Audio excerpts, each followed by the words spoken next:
Nous sommes le 8 septembre 2021 et le verdict du procès des attentats du 13 novembre est sur le point d'être annoncé. Depuis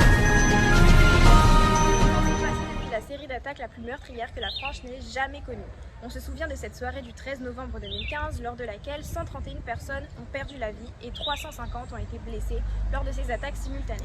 Revendiquées par l'État islamique, les victimes du 11e et 10e arrondissement de Paris ont connu un réel traumatisme. Ce soir-là, ils voulaient aller voir un concert, profiter en terrasse ou juste rentrer chez eux.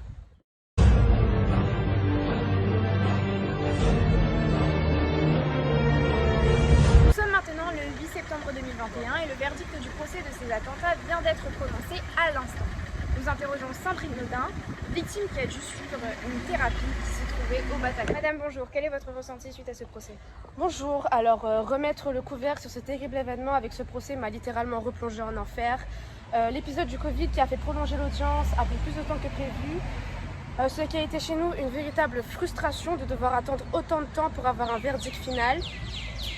Cependant, maintenant le procès qui est terminé, il y a un soulagement de tous face à un retour à la normale. Mais suite à cela, des monstres sont créés en prison ou d'autres en tirent exemple. Les excuses adressées n'ont aucune valeur pour moi car plusieurs occasions ont été permis de s'arrêter qui n'ont malheureusement pas été saisies. Ce procès m'a également permis d'assembler les pièces du puzzle et de comprendre que la douleur que je ressens est la même pour les autres. Ce que j'ai pu voir à travers les différents témoignages qui ont eu lieu au procès de cet après-midi.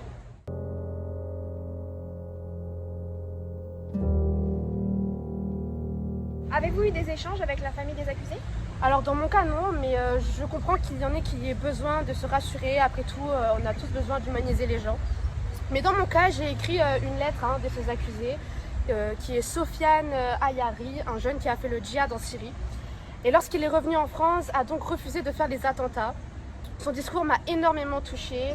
Sa part d'humanité était toujours présente, ce qui nous laisse croire alors qu'il y a toujours un espoir dans l'homme et qu'ils ne sont pas tous aussi mauvais que les prétendent. Vous avez écrit un roman. Était-il exutoire? Aviez-vous une volonté de faire passer un message? Et si c'est le cas, lequel était-il? Alors le but de ce roman était tout d'abord d'aider aux autres à comprendre le déroulement de cet attentat, mais aussi de proclamer l'abolition du terrorisme, mais surtout de nous délivrer de ces émotions et de montrer nos traumatismes en racontant notre peur et nos ressentis à ce moment qui a été le plus terrible de notre vie. La question que nous nous posons tous est, avec le temps, le pardon est-il plus facile à accepter? Alors pour moi, le pardon n'est malheureusement pas possible. Je ne peux pas pardonner des gens qui tuent les autres pour rien.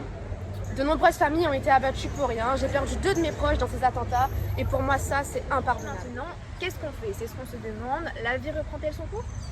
Maintenant, je pense qu'il faut passer outre et aller de l'avant. Certes, les douleurs et les traumatismes resteront toujours présents, mais il faut tirer un trait sur cette histoire et passer à autre chose, tout simplement. Ces tueurs n'obtiendront seulement ce qu'ils méritent et je ne souhaite plus leur accorder autant d'importance maintenant que le procès est clos. Je vous remercie de nous avoir accordé votre temps.